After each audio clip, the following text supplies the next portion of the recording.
What is up, guys? Welcome back to another episode of the Side Hustle Experiment Podcast. Today we have Grant Owen. He's the founder of Integrity Media. He is a former Amazon seller, now works with a bunch of Amazon sellers. We'll get into that in a second. Just a really nice guy. Thanks so much for being here, man. Thanks, dude. Thanks for having me, guys. Appreciate it. I'm excited about this. This will be fun. Yeah, same here. It'll be a good time. Yeah, so what was your talk about your Amazon stuff a little bit? Let's start there because I'm sure a lot of the people that watch this are into the Amazon. So what made you stop doing Amazon? And then we talked a little bit earlier, like before this, you're kind of still in it, or you feel like you're still in it. So talk a little bit about that. This episode of the podcast is brought to you by the Advanced Arbitrage Tactics School community. If you are looking to take your online arbitrage business to the next level, get access to me. Ask me any questions you want. There's over 10 hours of recorded video from past calls, and just get access to a community of people who are trying to grow their Amazon business and do big things. We mainly focus on online arbitrage. If that is you, I'd love to see you in the group. Check out the link below. It's only $15. Hope to see you in there. Yeah, I don't know. So I got into Amazon because that was like the first. I was researching side hustle stuff. That's when I started. Like I was working a corporate job. I was making about 6 figures. I was like, with the bonus, it was over 6 figures. And I was like, I hate this. I had to go to the office 2 days a week. And I started consuming content. And I was like, the first thing I saw was like Ryan Pineda, then a bunch of like real estate guys. And I was like, well, I'm poor, so I can't do real estate stuff. And then I really got into like Hormozy and those guys, and I got into Gary Vee, and you just kind of like, once you find one, your feed just gets all of them. So I got like a few years back, I got all of them, and I was like, I got to do something. I could think about all these different things, and I was like, which one should I do? Which one should I try? I had a couple friends, Kaj and Josh, who were doing retail arbitrage at the time, and I was like, all right, they're doing something interesting. At least I could try something like they're doing. They had just come across the Buy Box Bandits podcast. They sent it to me, and then they were like, Grant, if you start, we'll help you out. We'll give you a leg up, and we'll do it. So I launched the LLC, got it set up, started hunting for products that summer. This is like 2022, and started hunting for products. Started doing some stuff. Like I at the time I was also working a second side gig where I was a product manager for a SaaS company, like a IT agency, basically. And so I was working like 40 hours a week, 50 hours a week at my day job, making 100K. And then I was working like, 20 hours at my other job, making, it was like 75 an hour or something like that. It was an hourly job. And I was like, what sucks is I don't like working hourly. So at least I can own this. So I basically took all the money I had saved up from that one, and I was like, let me just use that on inventory. That first fall was fun. We like went into Nike stuff. That was basically what it was. It was like, if you're hanging out with the certain crowds, you're going to be doing that. So I was consuming all that content. I was diving into the Nike stuff. I did like 40K. I did like 30K that December in a month.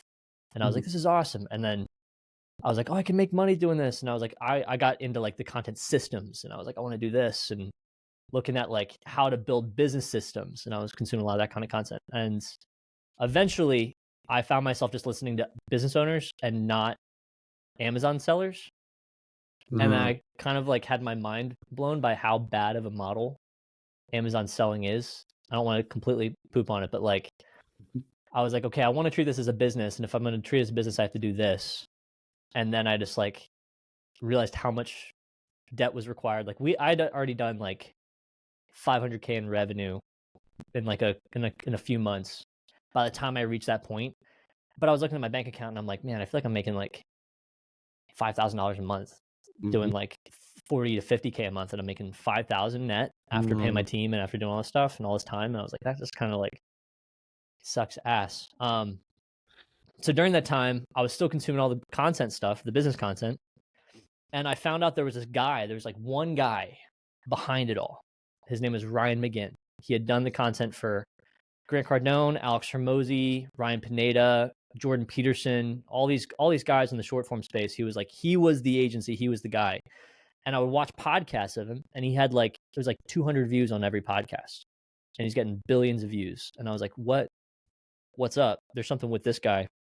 So I just dove into him and his offer and everything he did. And I was like, I kind of want to figure out how to do this. So I reached out to Corey Ganem in fact, I went to like Miami Sellers Conference, and it was the one I met you at, John. Yeah. And I heard Austin talk afterwards. Austin was Reezy's like content kid. And I was like, frick, I could do that. And I talked to Corey that week because I brought him to Miami, and I was like, dude, why don't I just like do something for you? Pay me like nothing. Let me see what I can do. I went home, I started the LLC, which is a bad choice. It's like shiny object syndrome, right? Like I had the Amazon business still going. I had the team still churning. I was still spending money. And I was like, yeah, let me start the second LLC and see how this goes. But like a couple months in, Corey had an upsell. Like he was paying me nothing. He was paying me $1,500 a month just to do content. And I mean, to be honest, like I didn't make any money, but I was just learning from like doing his stuff. And he had an upsell, and he made, I'm not going to say how much he made, but it was like a lot. It was a lot in like a 90-minute period where it was like fuck you money for a 90-minute period of time. And I was like, I can probably do this. So I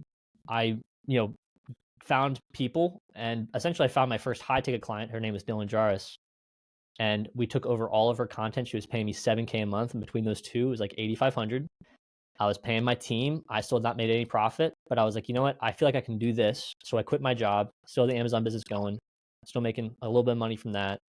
And was like, I'm just going to focus on the agency, try to see if I can shut Amazon down. Let's see what's happening. I got debt to pay off. And then I just kind of focused on the agency, got like 2-3 more clients, and then started paying myself full time from there. And I mean, I really like stopped touching the business and like the Amazon business in like June, and started focusing fully on the agency. And yeah, it's since then, we've been doing 50-60K months since January. So it's been a lot of fun. Yeah, so you mentioned about Amazon shitting on it a little bit, but trust me, I do that all the time. So yeah, that's fine. But it being like a bad model or whatever, was there like a turning point where you noticed the content thing, or I guess your agency thing was like way better than the Amazon model? And kind of expand on what your problems were with the Amazon model. Because I talk about this all the time, and I feel like I'm the lone wolf out here talking about it. So I would like to hear someone else kind of talk about it.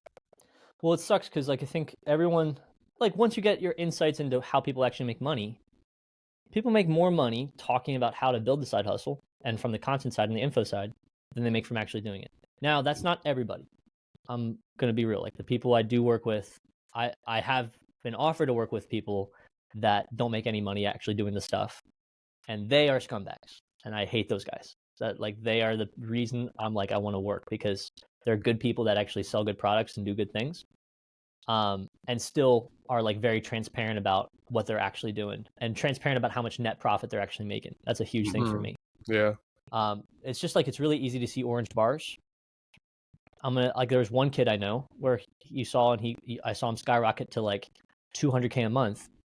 What he didn't say was that his dad gave him $1 million, right? Nice. So like, that's not going to be talked about on content. He's talking about the hustle. He's talking about all this stuff, and he's not going to talk about how he got shut down like 2 months later because he was drop shipping and doing bad.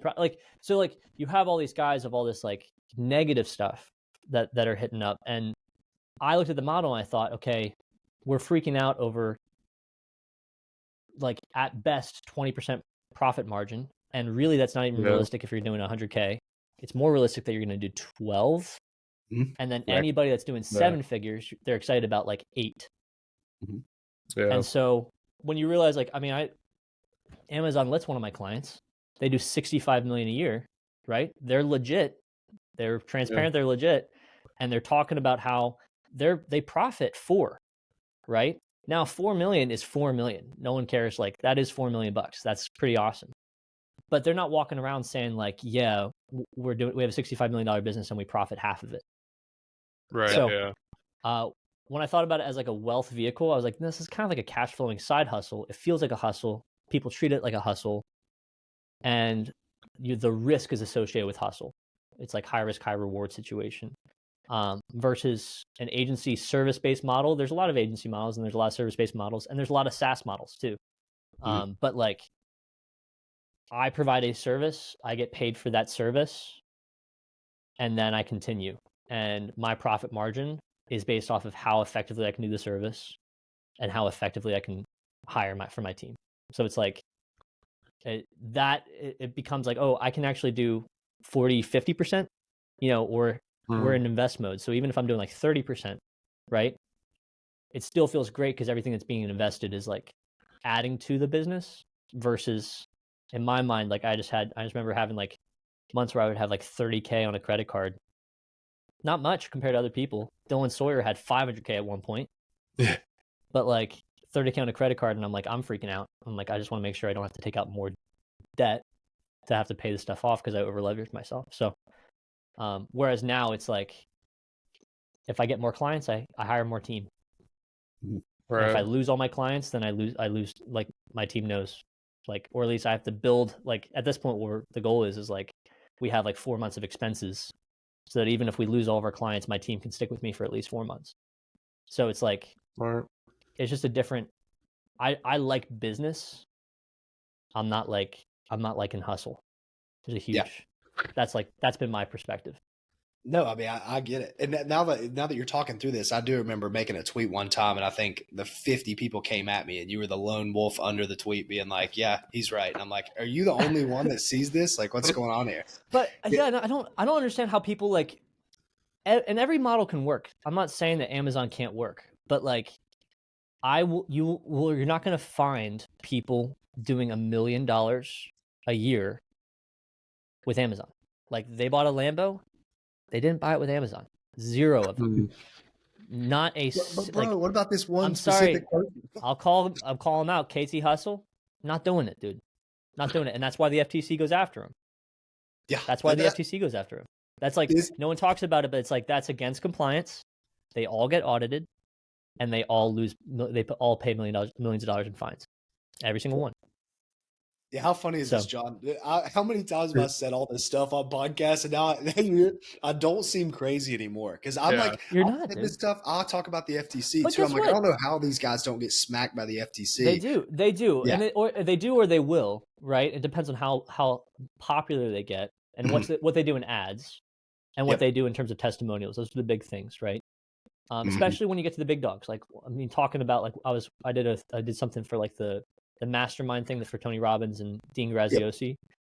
Dude, the FTC stuff on that is like serious. They have whole teams for compliance solely. They have lawyers that are looking at the content being like, is this good? We can't post this. We can't, like, I'm not saying that they're an active client. I did like an event for them, but like, they care. They care a lot about it. So, I don't know. Everybody's going to get eaten on that. I will say I do have a lot of Amazon clients. I like how they go about it. Like, I'm super transparent. Like, I do Warner's content, Warner Fields. Warner Fields is legit, dude. And the SaaS products they build, they're legit. Corey, legit. Jonah is underrated. Jonah Hodges. Oh, yeah. And he does brand direct stuff. And brand direct is not a hustle. That's not an Amazon hustle. That's like a legitimate business. So it's like, there's a lot of guys that I think are like still underrated, but the reality is they're not saying the crazy stuff, which means they're not going to get as much visibility. So that's what it's like. I have to toe that line. I'm like, I refuse to put out a content saying you made this, or be like, we're going to flex some product as some getting a car and saying you made it because of Amazon. I refuse to do it. We're not going to. Yeah, I feel like those are really good examples of like how kind of like the Amazon works well for like those kind of people. They've been around this space for a while. Like, it's really good. Like, yeah, you can scale it up. They do know their margins. They're not being like, yeah, like I'm making millions of dollars. Or it's like, hey, like Corey, you could go to his YouTube channel and he's doing his QuickBooks breakdown. I saw him on another podcast, and like he was like totally transparent. He's like, yeah, I'm breaking down my best QuickBooks month. Like, I'm not breaking down the no one month can that's fight 2 you. or 3%. But like, yeah, this is a legit month, and I'm just like, that's cool. And I do think like, yeah, the Amazon space can be good for you want to make a couple thousand, maybe 10,000 a month, 10,000 a month. You don't want to show your face. You don't want to learn how to make videos. You don't want to do any of that kind of stuff. And you have money, then yeah, it could be good. But I think like margin wise, yeah, no one's becoming a millionaire. I'll say this. Amazon. I think you can get to 20K a month net profit. Very possibly. I would not say it's easy, but I would say, like, if I were to continue in Amazon, I would have been there by now at a 20K net profit. However, the risk required to get there, the capital required to get there. I think there's other avenues to hit 20K a month that I prefer. That's like more for that, like, because I love sales, I love marketing, so like that's more fun for me. If you're someone that's like you're kind of autistic and you just want to like you don't want to talk to anybody, go for it. That's a good point. Yeah. You know, the Online funny thing arbitrage is about it. the you talk about luck in the sales and the marketing thing, like that was what opened me up to like I didn't realize that Amazon wasn't really a business. It is more of a side hustle because you don't control any of these like business things. If you start getting into business content, you're like, wait a second, none of this relates to Amazon content. But the whole fact that you can be a good marketer and be a good sales guy, and then something happens and you can make $1 million in a day, or you can make $1 million in a week, when that's not possible, when you have that's, you know, depending on inventory and depending on debt. That stuff just blows my mind. They're like one viral thing, one viral ad, you can make, you're set up for life. Like you're just running I heard someone say one time, you don't have a good business or something. You just have a viral campaign. And I was like, that's amazing. Like the fact that you can have one viral campaign and then you're just like set for years and years, that just blows my mind. And it's like the coolest concept ever to me. Yeah. And to the point too, like one of my best case study was a woman named Dylan Jarvis, and she's an absolute demon. So like I did stuff, and yes, it worked out, but like I'm not going to discount the fact that she's just an absolute monster and was going to win. Like there's people that are just going to win on content or with anything. They're just like absolute winners. But we were marketing a product. I think it was like $9K for lifetime value of each person that was in the program. For Etsy sellers. And talk about a side hustle. Wow. Etsy's like under Amazon in terms of like actual potential. It's like handmade crafts, right? It's like you can't really do reselling. So it's like it's a completely different thing. Her claim to fame was that she was a top 1% Etsy seller and that she had done $1 million in profit over the course of 5 years. And she's a hustler. She's a grinder, right? But that was like, and that's, I'm not saying that's not impressive, but when I tell you the amount of money she's made from info instead, that's what gets crazy. Is like it's more impressive and she makes more money teaching that. I'm not saying she's not a hustler, I'm not saying she's not legitimate at all. She's completely legit, like she's very legit. But like that also just opened my eyes to being like, oh, it's actually not about the medium. It's about like a lot of the intangible stuff in association. And if you can be effective at teaching it and be different than someone else that's teaching it, like serve a different community. Crush it. Like I'm still waiting for women to get into Amazon selling. I'm still like, I've talked to probably 6 girls.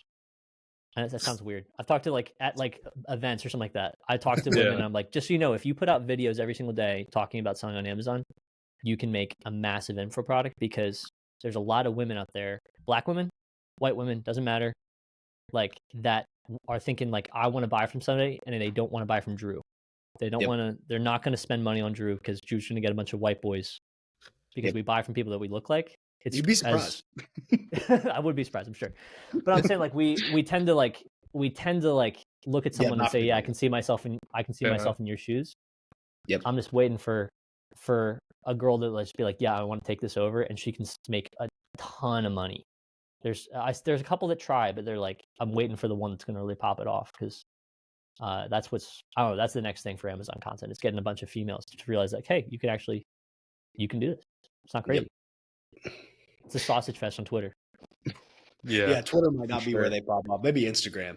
Maybe, just show them the face too. Yeah, I think I said that one time too on here. I was like, if there was like a super hot girl that came into the Amazon space, game over. She's making $2 million a year. Casey blew up his Twitter just by changing his profile picture to a girl every other month. So exactly, which he can do it. That to me is very much toeing the lines of being ethical, but whatever. I don't have a problem. I never talked about it.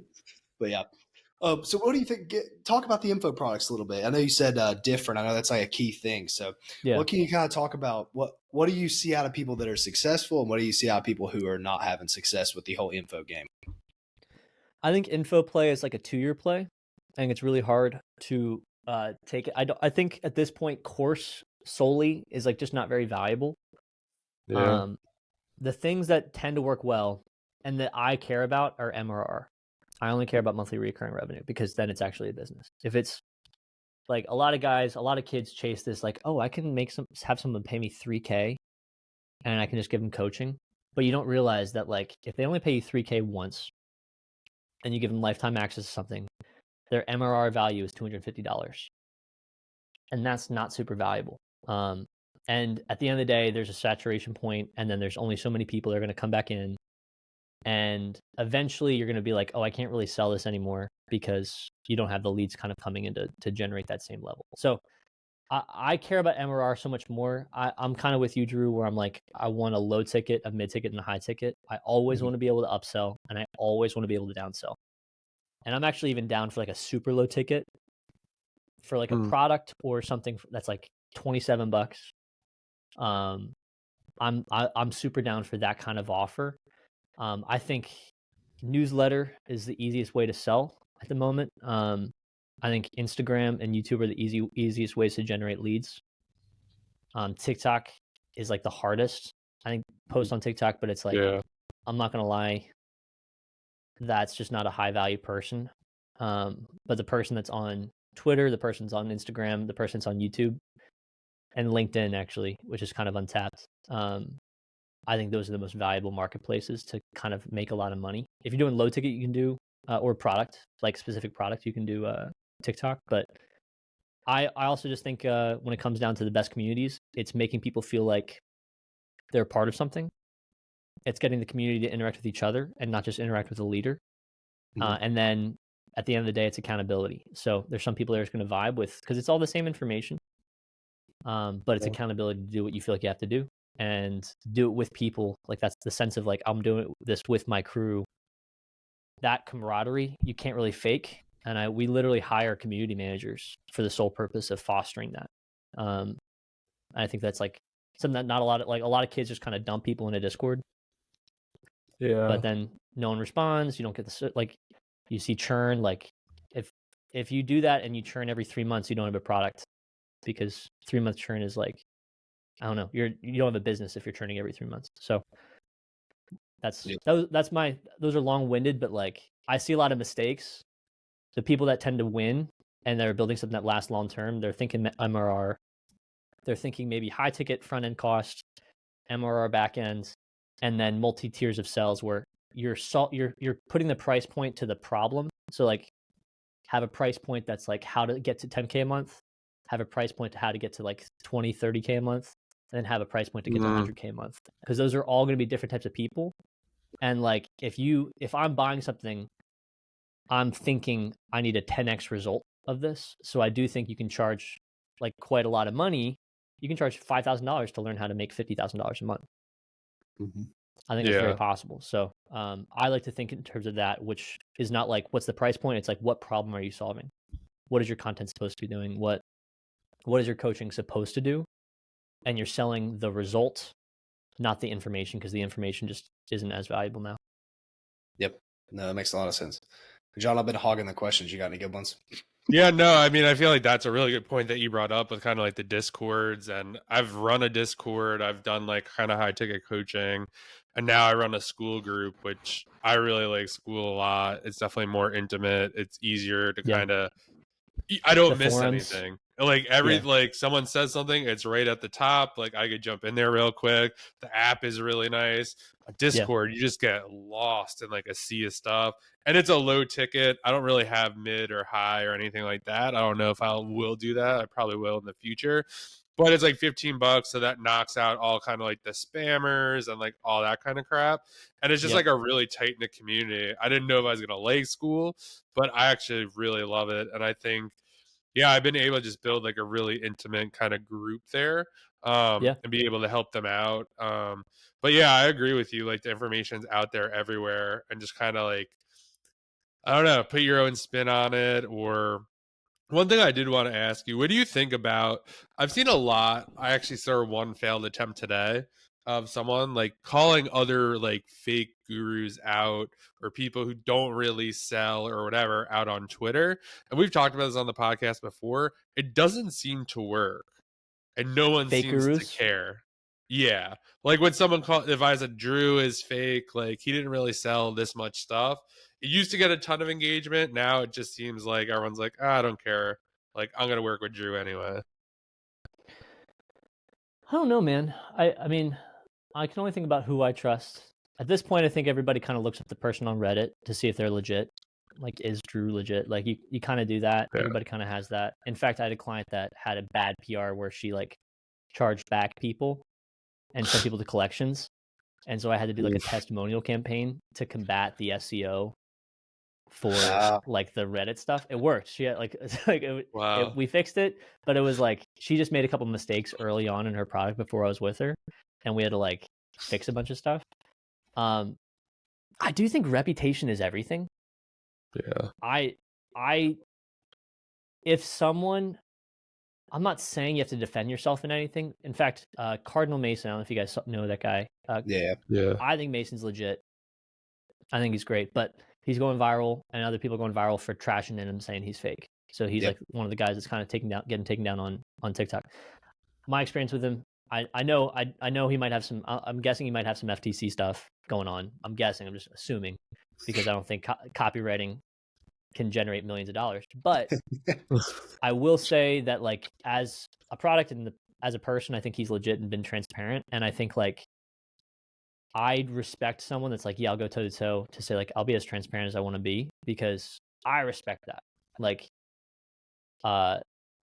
I can call out, like, I don't know, there's a guy named Aaron on Twitter that I see hate on a bunch of people, Aaron X Stocks or something like that. I see him, like, he shits on a ton of guys. And every time it's just like, yeah, you're just like, I get, like, you can do whatever you want. I think at a certain point, people stop following negativity. Yeah. And those people aren't gonna buy from you anyways. So I'm not saying you should care about them, but if someone were to say like Grant is a fraud, Grant is fake, I'd be like, I would just want to show you can dislike me, you can disagree with things I say, but I'm not gonna hide anything. Like, be like, Grant's never gone viral. I'll be like, here's my viral videos. Grant, like, Grant runs an agency that isn't that great, and I'm like, yeah, well, here's my last 6 months. I don't care. It's not impressive to me. Like, I'm chasing different things, so I don't feel like I have to. I don't know. I definitely think your word is worth fighting for, and your trust is worth fighting for. For sure. Yeah, it's hard to rebuild it if it's like really bad. I think on your point about those guys on Twitter that call people out like that, what they don't understand, or I don't know, maybe they're just like weird, but I used to do this sometimes, but I had a goal in mind to just grow my following and eventually like make money off of it. One, people that like the hate and like the negativity aren't buyers. So you're just building the wrong clientele anyways.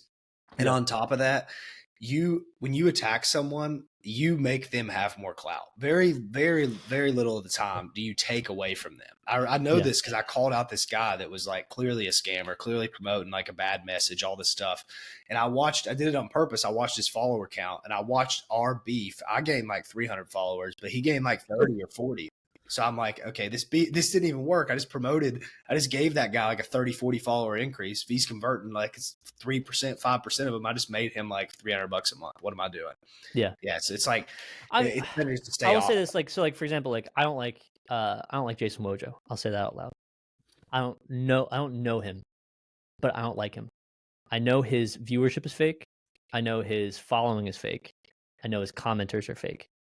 And I know that anyone that says they have a 9-figure business, when they really mean they're managing 9 figures of ad spend for their clients, I don't agree with the ethics of saying you have a 9-figure business when you really have a good 7-figure business, probably more than likely, but you manage a few big accounts.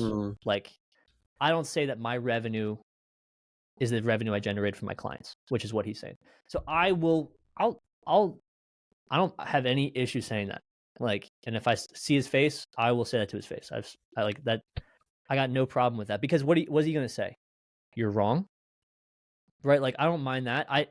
At the end of the day, like, it doesn't, like, I do think you should care about your community and your followers. And I would say, like, people, if your goal is to help people, then help people. If your goal is just to be a hater, then you're going to lose anyways. And I think there's some people that fit both those categories, where it's like, hey, just, I got really screwed over by this guy. That, I'm like, that's fine. I'm chilling by that. Thanks for the info. Cool. But if you're just like, oh, another one, I hate all these guys that do all these things. It's just like, nah, he's in his bag. Like, he's going to do him. he's gonna ask for coaching. I'm looking for 5 people to work with. Like, yeah, they're gonna do it. It's fine, and they're gonna stop, and I'm gonna be really impressed if I see them still doing it in a year. Yeah, and it's and hard. If those people do it and it's still in a year, then I'm not gonna like. That's where I'm like, yeah, you're legit, cool. But there's very few people that do it for more than a year or two, and every single person that does it for 2 years is a winner. Every single one of them.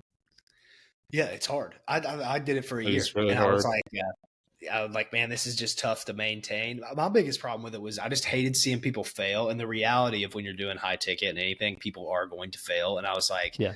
this just hurts my stomach. Like I could have struggled sleeping at night. I would get on calls and be like, I just want you to understand this, but it just wouldn't get through to them. I'm like, man, it just puts too much stress on me.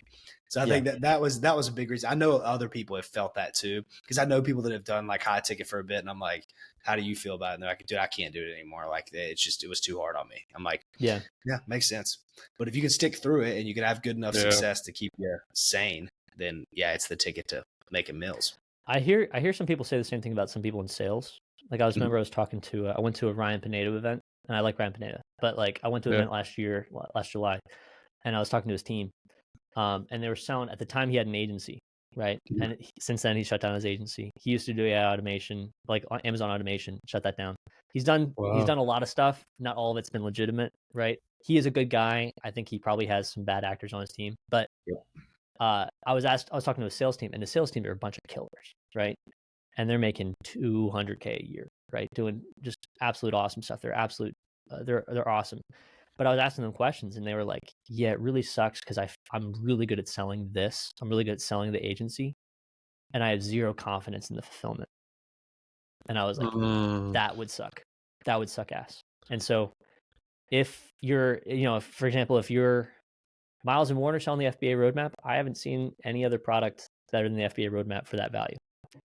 Like there's really not much in the world for that amount of money that's going to get you that level of information, right? But they don't even have to really sell it at this point because it kind of sells itself. Those are really cool. That's a really cool system. But a lot of other guys, they're selling stuff and they're like, I'm just going to figure it out as I go. Yeah, if you're not confident in fulfillment, it's not going to work out. If you're still listening to the podcast at this point, you are into it and a fan, and we really appreciate that. If you could do us a solid and like, subscribe, and do all that stuff, it really helps the podcast grow. And secondly, if you could tag us on Instagram, just take a picture of what part you are at the podcast. If you like it, tell us what you think about it. Tag me at Side Hustle Experiment, and I will definitely share it. Now let's get back to the podcast.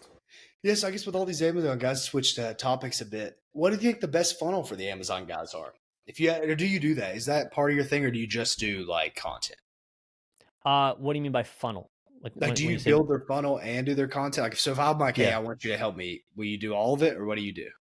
I do it is the kind of like the Eddie Cumberbatch growth operating vibe. I've been doing it for longer than Eddie was making content, but I didn't really realize that's what it was. Yeah, I'm contracted out to do content. So when I sign a contract agreement with somebody, my job is like we do short form or we do long form or we do both, right? So that's what I'm contractually obligated to do. I fly out and I'll shoot content, and then we'll edit and distribute that content. The value add and the reason that we haven't had churn is because like the biggest priority for me is being involved in as many aspects of marketing as I possibly can, including the marketing funnels. So in some cases, that means I'm actually launching the offer from scratch. Like Corey's community, my idea. Corey's offers, other than the wholesale challenge that he's done with Chris Grant, and Chris Grant's awesome. Like, but everything else that Corey sold, those were my ideas. I'm saying we should do this, we should do it this price, we should offer this, we should, and that includes like in his case, I brought in Kaja Robinson, a homie, and he's, I'm saying like you do this offer within this.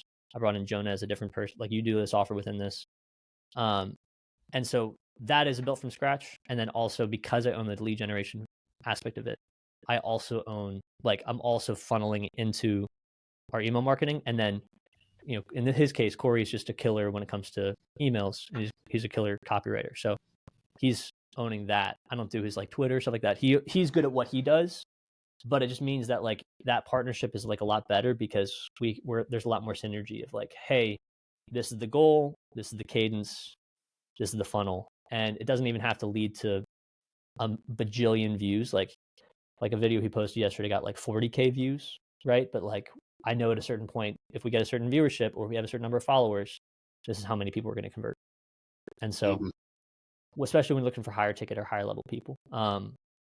So I will say like contractually, no, but like when it rubber hits the road, yes. And I think that's kind of why we don't lose people, because we onboard just for the lead gen, but like by hiring us, like if you fired us, you'd have to replace us with like 3 different teams. Or 3 different that's people. a good advantageous That's spot for smart. you too. That's what I was gonna say. The more you can be involved in, it's like Yeah. you kind of have to stick with them, especially if there's results. It's really hard to like get rid of somebody Yeah. if they own Well, like everything. Yeah, exactly. Like even for, like Amazon Lit, like right now I only own their short form. We just started posting short form from like 3 weeks ago, right? But like I'm going to take over their YouTube in probably like a month. I'll probably actually end up doing their ads as well and redoing all their ads, and I'm probably going to launch a low ticket community for them. So those different sets of things are things that like as I immerse myself in more stuff, like this content is just like the beginning trust. Hey, let me own the top, and then we'll figure out these different pieces, but at least you'll be able to trust me that I can do this part. And then I don't necessarily, I upsell for some things, I don't upsell for other things. But my goal is like, I just want to create long-term partnership. And we have like operationally, I have a team of like 30 people. So we have the team that can actually fulfill a lot of stuff for you, which most people, that's why you need an agency. Either you want to do it in-house or you're going to do it with an agency. So that's kind of the story. 30 people. Yeah, I mean a lot of editors. Like editors count. I don't have like a ton of VAs. I do a Rolodex of editors, and that's why we have to, because editor burnout's a huge thing. So I originally had a lot of editors that were, I'm rambling, but like sorry, but I had a bunch of editors that were on retainer, and it worked out. But like you'd find that some months they were super productive and super good, other months they weren't, and this industry, it changes like every 6 weeks. So the style of content we do changes so frequently that I needed to accommodate for the fact that some people can do 5 edits a week, some people can do 20, and that's going to fluctuate. And so I have to build a system that doesn't have to rely on the one person making a ton of edits, because then I don't have the business side of it. I'm really relying on just one guy, and it can get screwed over really fast. Yeah, you said it changes every 6 weeks. What kind of content stuff? Like, do you have a focus of your content, like some pillars that you stick to, or like what are you seeing that's good short form? I mean, there's some things that never change, like the hooks. Hooks never change. Like that's always going to be important. So like the first 3 seconds of your video, always. People don't understand how important that is. Also, conviction in the communication of it. People don't understand how important that is, and some people, because of that, just aren't good at content because they're not convicted enough. And so I call it the avocado theory, where it's like you can't just say like I like avocados or I don't like avocados. You have to say I love avocados or I fucking hate like you have to say one or the other. And a lot of people really struggle with that. And so that doesn't change. Tonality doesn't change. Hooks don't change. Like the importance of those things. Editing styles change a ton. Last month a big thing was like the day in the life videos. Those are doing a lot better. A couple weeks ago you had on Instagram like the 1 second video, and whenever that happens, that's super gay. And I don't, I never do it. I never do that kind of stuff. And then you have a bunch of them where like they take a visual hook, and then a bunch of real estate agents are using it where it's like someone's getting punched in the face and they knock over and they pop up and they say, hey, do you want to see this house? Like a lot of that stuff, those are more trendy. But then there's certain editing styles where it's like, last year Eamon did a style for Eddie Cumberbatch. That was a big deal for a while. Lots of rotoscoping in the background. Alex and Layla changed up theirs where they have a new font. Like Ryan McGinn started that whole vibe. Ryan McGinn, the guy that I was talking about before, he like started that whole vibe where he started the whole captions thing. But then that's been dead for a while. And then some talking head videos have been dead. Right now, podcast clips are kind of coming back a little bit. I think that like UGC content is doing really well. So like boring using your phone content is performing better than super highly produced, because I think people are kind of tired of it. And People are tired of the B-roll. People are tired of the pop-ups. So a lot of what we do is like client-specific B-roll and no pop-ups. So that was a change, right? So a lot of these things we're just doing is to try like, how do we illustrate this most effectively? And then how, when we're shooting content, like when where are we looking for hook opportunities? Is it a CTA video? Like head of Instagram said that shares are the most important metric Yep. for Instagram. So and the most people share stuff when it's funny or they're sharing it with a specific person. So if you make content and it's like content that can be shared with your spouse, content can be shared with your partner, content that can be shared with your friend or gym partner, right? That stuff tends to perform really well. No, that's interesting. I run a theme page that's gym themed. I'm gonna have to try to say that in the cap. Do you say that explicitly in the caption? Like share with What your do you gym mean? partner? Like share with X. Yeah. I mean, but like if you run a theme page that with like a gym theme page, Yeah. like if you're doing memes, you already got it because they're already sharing it, right? Yeah, If you're doing memes or if you're doing like motivation, like that, the gym theme that I liked a lot was like it's like a voiceover and a guy working out with a voiceover, and he's like, just so you know, all your problems can be solved with bigger muscles, and if you have, you know, if you get rejected by girls, and like it's something like humorous, but yeah. those tend to work really well. That or just posting C-bum, but yeah, that works really well. Absolutely. Do you know Megan Nunez? No, I don't think so. All right, you should look her up. Megan Nunez? Yeah, she went massive. My friend Rico did her content for a bit, and she went massive, and she starts all of her videos with like "Okay, bitch." Okay. She's I think she I've went heard from of her. 40K. Yeah, she went from 40K followers to 1.5 million. Wow. Jeez. And it was just because of the tonality and because she was really funny in her hooks. So, and she's just doing like a workout routine. You're talking about this conviction stuff and like that girl. What do you do if somebody comes to you and they're just like not good at making content? Like for example, like where I'm running this other offer, I just have a friend that's like the front end of it, and I'm just like, dude, you're not good at content, but I don't know how to help you. Like, because it's not You gotta do it. I know dude. how to write hooks, but like, yeah, how but do you gotta do it. Why can't you do it? Why does it gotta be faceless? I just don't want to be the face of it. Yeah, I want to be the face of an offer. I just don't want to be this one. I don't want to like be the guy that bounces around from offer to offer.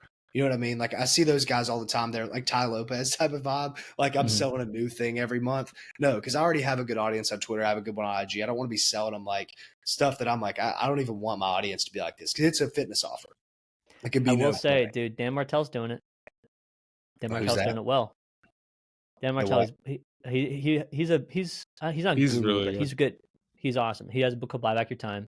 I highly vouch for it. I actually just got off a call with him right before this, and he's big. He's a big, like, I got off a call and it's a group call, and it's like one of the coaching groups I'm in. But he's like in the Tony Robbins, Tony Robbins, Alex Hormozi kind of circle. And he he's got a coaching offer. He initially had a SaaS offer, so SaaS coaching offer, and then a business coaching offer, which he launched last year. Both were 2 different 8-figure models. And then he just launched a fitness offer, and it's just based off of his fitness journey.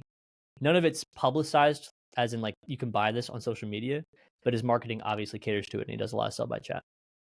Interesting.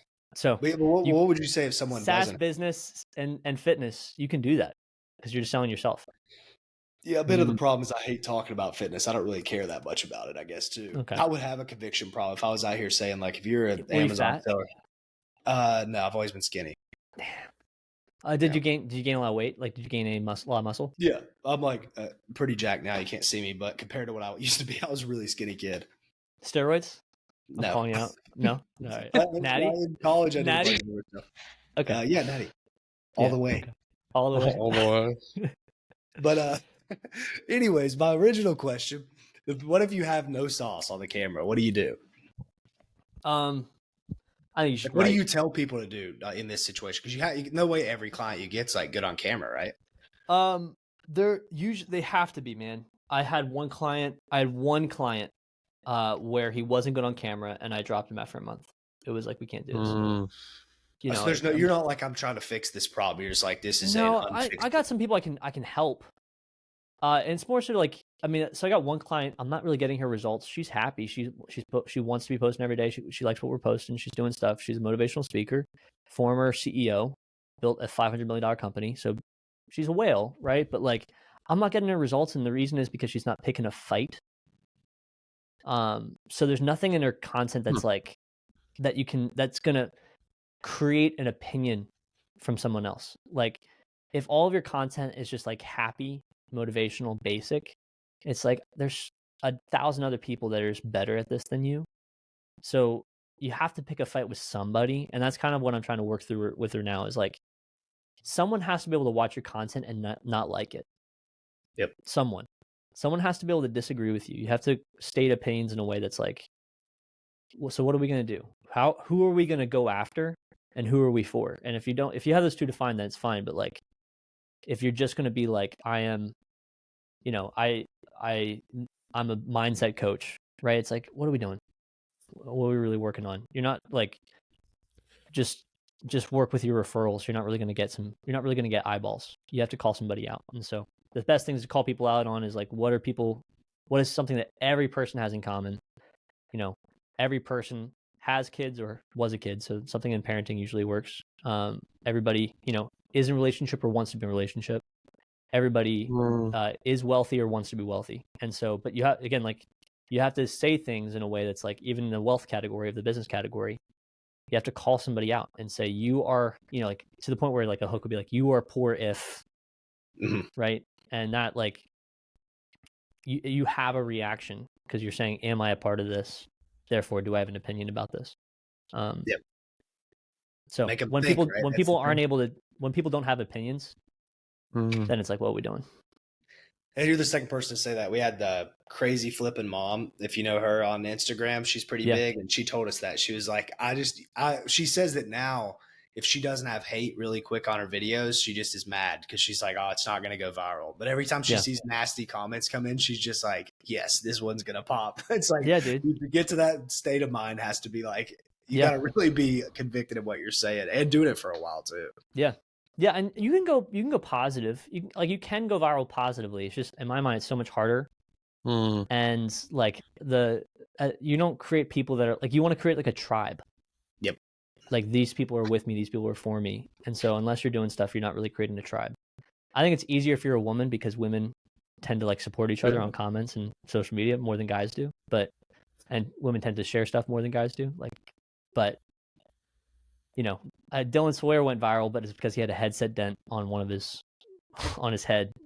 So he got 1 million views on one video, but it was like half the comments were like, nice headset dent, like dork. And it was like, he's like, yeah, I'll eat this up. That's great. That's fine. He was also talking about how he was 500K in debt. So like, there's a combination of things where it's like, yeah, it's probably gonna work. Yeah, you seem like you really do know what you're talking about here. Like, this is cool to hear about because like I knew you did. I mean, you run a successful agency, but it's cool to hear somebody actually talk about it and like these little triggers. It seems like you like look for certain things. Do you have all this data like compiled somewhere, or do you just have it in your brain? Dude. No, I spend thousands of dollars. Like I'll break down my team, and I do think this is a little bit different. Like I'm not saying other people have bad content agencies or good content agencies. I know good legit people. I know bad people, right? So it's like I know both sides. And I learn from all of them. Like there's something to get from everybody. I'm listening to the people that are doing multiple 7 figures or like upper 7 figures, right? At least up like, Ryan McGinn's doing 110, and we've become close friends. We both live in St. Pete. I do his content. He's a client of mine. So it's like, I learn a lot just because of that relationship and that dynamic. But I structured my team, and I was like, one of the big pains is that people tend to hire from third world countries, and that can get sketchy really fast. And so everybody on the prep side and everybody on the posting side, anybody that actually is involved with owning content or touching content, they're all US based. It's a lot more expensive. And I have like people that are college graduates and people that are, almost 30 years old, and their full-time job, like I got 2 guys, their full-time job is to review our footage, to go through our formula of being like, these are our best hook opportunities, these are our best structure opportunities, and we create the clips of what we shot, right? So I have people that are solely dedicated to that. I have people that are solely dedicated to scheduling. I have people that are solely dedicated to reviewing edits. And then the only thing that we actually have third world country, and we still say like, here's the template, use this, put this here. We've really just made it so that it's like we can insert anybody in there. that's where we have throughful people, and it's like they're not allowed to like change anything in the content. And even then, like the places we hire from, I've noticed just personally, I've been burned a lot by India, so I generally don't hire people from India. I've been burned a lot there. I've been burned a lot by people in the Middle East, so generally don't hire there.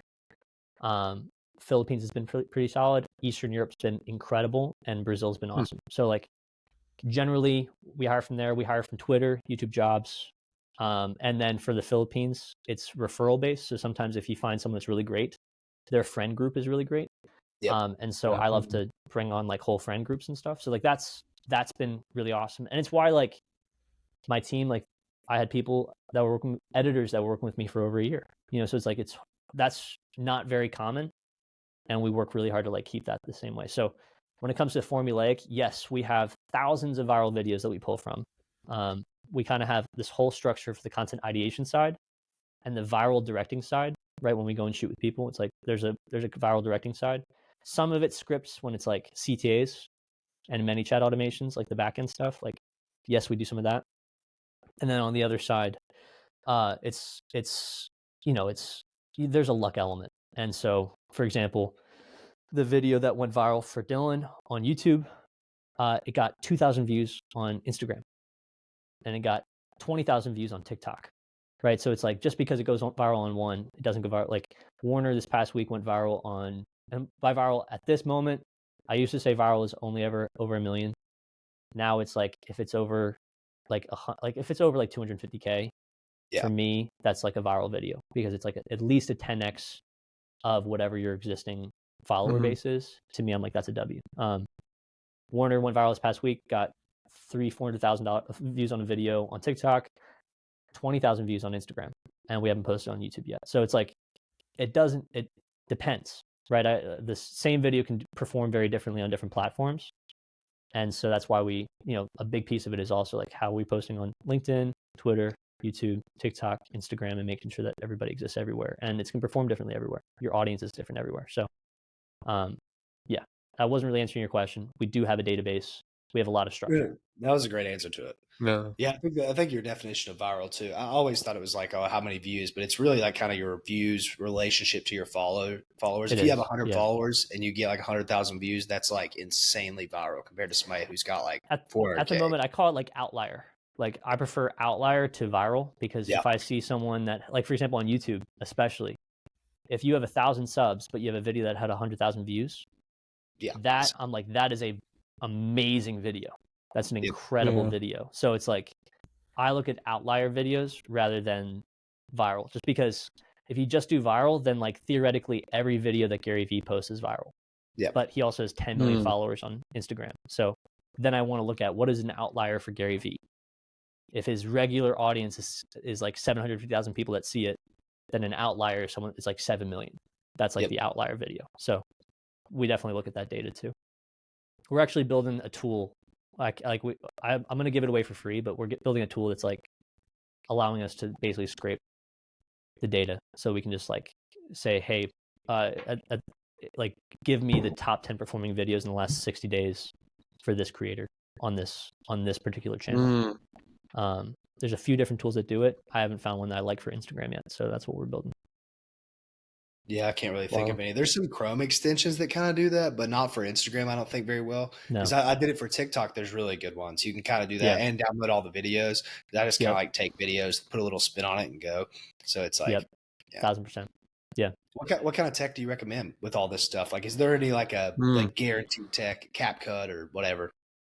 I mean, I don't hire any editors that do a CapCut. You don't do CapCut?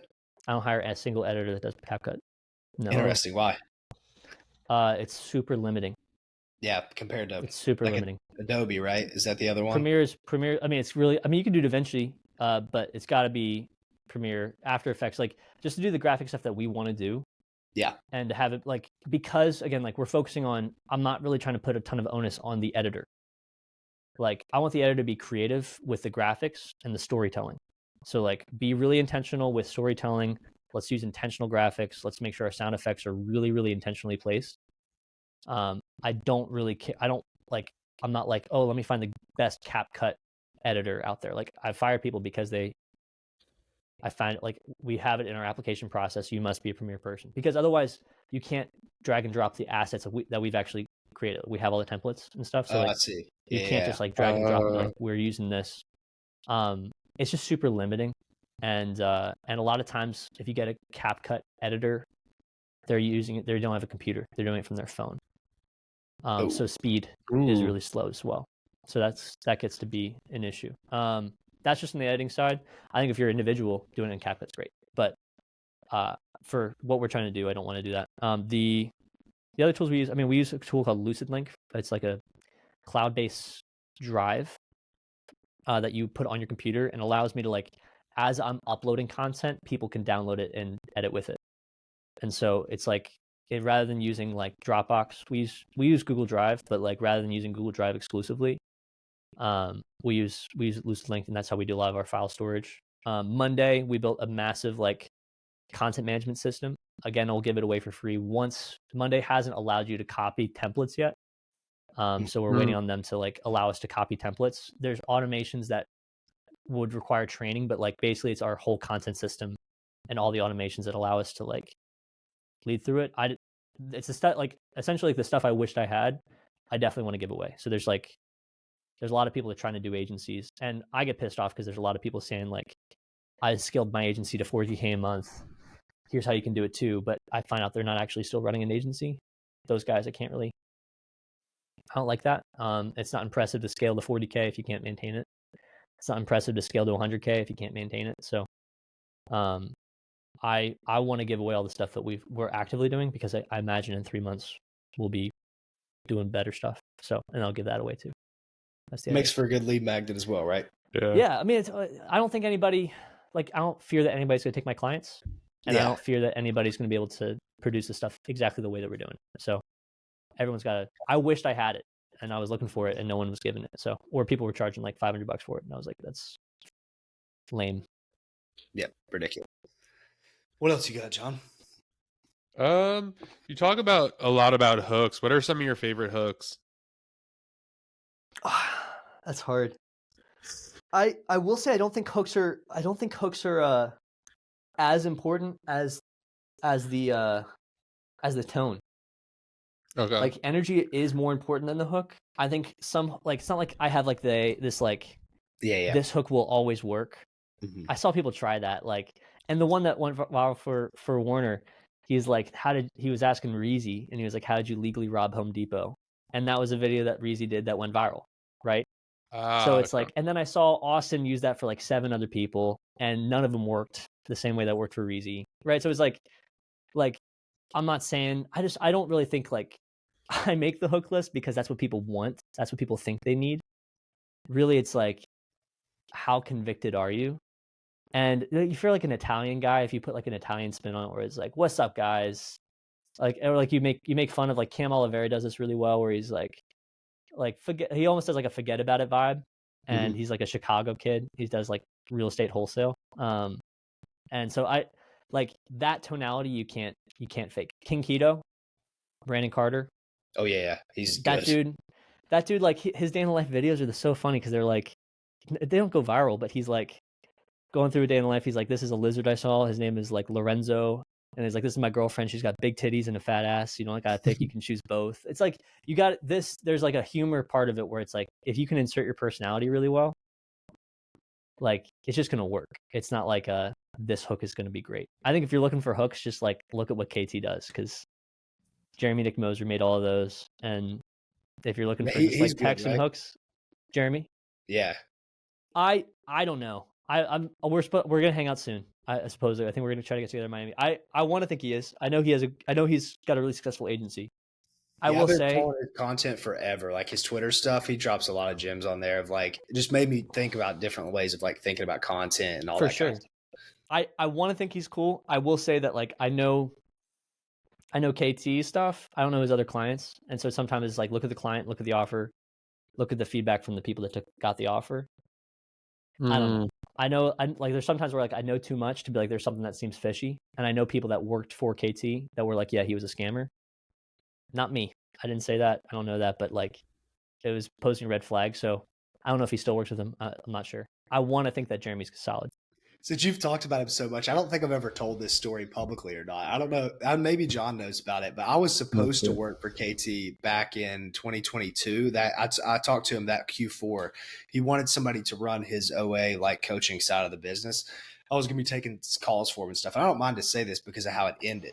And he was like, took a call with me, got me like pumped up about it, man. We talked for like 30 minutes and he was like, you're hired. Like, I just got to talk to my other guy, but you're in.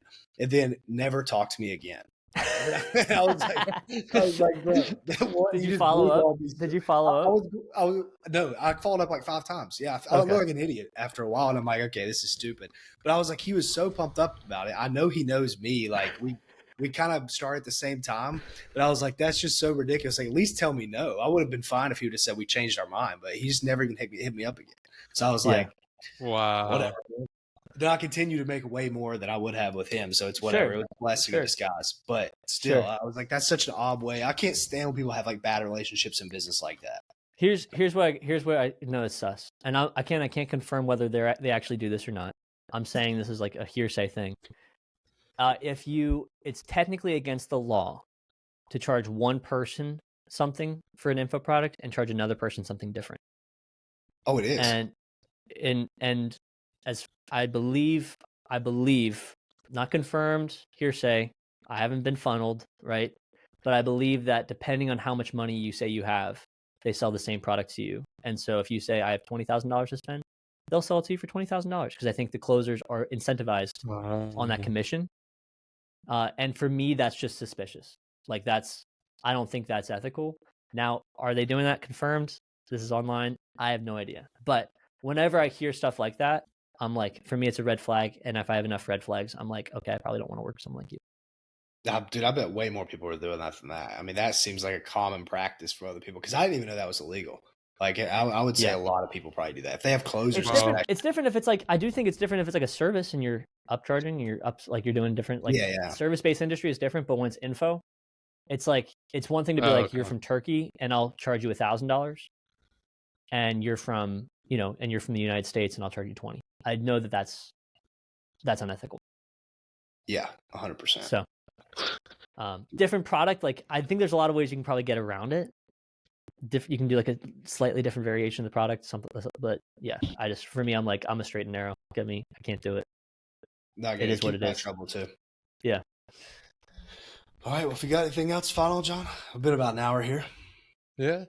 I guess we'll end with, what would you give some advice for someone just starting out? Maybe let's just say they started selling on Amazon, kind of want to get involved in the community, want to make content. How would you kind of instruct them to go about it? I do think it's dumb not to put yourself out there in content. I don't think everybody's supposed to sell info products. I think not everybody's supposed to be a coach. Yeah. But I think there's such a benefit to like existing online. And you're just going to have infinite more opportunities.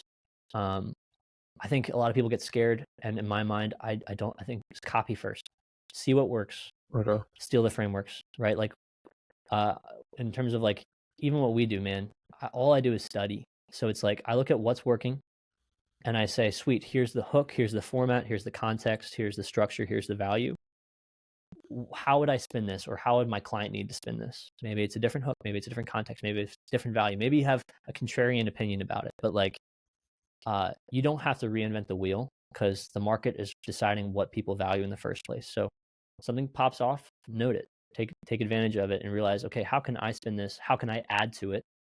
What do I wish I had? And I do think like a common thing I get people tell me about, because before then, like the biggest thing that people talk about is that they're just scared. They don't know what to say and they're scared to get on camera. That's okay. But I do want to encourage people that like, hey, you do have something of value. It doesn't have to be with fancy edits. It can be you on your phone. Check out Ecom Side Hustle. That dude's just on his phone. He's just replying to comments. And every once in a while he shows his Lambos, right? Like that's just his deal. And people value it, right? Like the people that reply, they're getting help from it. And so it doesn't have to be fancy. It doesn't have to be crazy. I think of it like you are here and people are here and there's this divot and all your content needs to do is just build that bridge.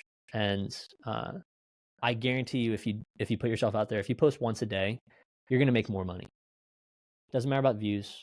If you post once a day, you're going to make a ridiculous amount more money just because of the connections you're going to make. And anybody, like, we're doing that because we're there because we did content. Like, each of you guys, like, I met you guys at Miami Sellers. True, I haven't met you in person yet, but like, we've talked online because you posted content, because you did podcasts, because you did stuff. And I think like the chances of connections leading to community, which is leading to like actual revenue, is pretty high. Like, if you and I, Drew and John, like, if we're in the same circle for a long enough period of time, my guess is we'll probably do something where we'll contribute to each other in some way that makes money, right? It might not be now, but like a decade goes by, I doubt that the people I'm doing business with now that I'll be doing business with then, they won't profit off of me in some shape or form. So it's like if people just expand their time horizon and realize like no one really cares about you, it's okay if you get 100 views, it's okay if you get 1,000 views, like, appreciate it and just do it, because people need that bridge, and no one can do it better than you. No one can be you better than you. So I just wish we get over ourselves. No one will. It's the 10% that take advantage of it. The 90% will hear that and be like, yeah, okay, frick. But it's like, nah, like I will put my bankroll on it and say, yeah, if you posted content every single day, you will make money. Oh, dude, this has been an awesome pod. Yeah. Very good message. For You're sure. very authentic. I love that, dude. I love Thanks, that. dude. You just kind of speak your mind. It's nice. So yeah, it's been a great. I ramble, so I apologize if listeners like Grant, this Grant guy's annoying. That's okay. I do. It's like you gotta love me or hate me. You gotta love me or hate me. like it, I will man. stand for stuff. So Yeah, you're the appreciate guest. you guys. You're supposed to talk, right? That's how it goes. It's all about you. Appreciate you guys. Appreciate Yeah, it. All right, where whenever I can go on everyone? Where can everyone find you? I think it's I am Grant Owen everywhere. I think. Just look up Grant Owen and you'll find me. I have like less than 10,000 followers on every platform. That is something that is legit though. If you're like someone that has like a consistent, if you have like 100,000 followers on every platform, I'm like, that is crazy. So that's kind of the goal this next year. I think I got like 400 subscribers. We're gonna focus on YouTube a lot this year, but yeah, find me anywhere. I genuinely, I'm giving away everything I can, like, and not just like in a lead magnet like BS sense, but like I'm looking at what people are selling and I'm like, frick, I can just give that away. I'm just gonna buy it and give it away. like I can't stand it. So if you want free stuff on how to make content from scratch, I'll tell you all the gear I got. I'll tell you all the resources I use and all the tools we use and stuff, just to do it yourself. Sweet. With no incentive for coaching, because I don't offer coaching. Boom. So all right, well, great podcast, and we will see you guys on the next episode. Peace out. Thanks for being here.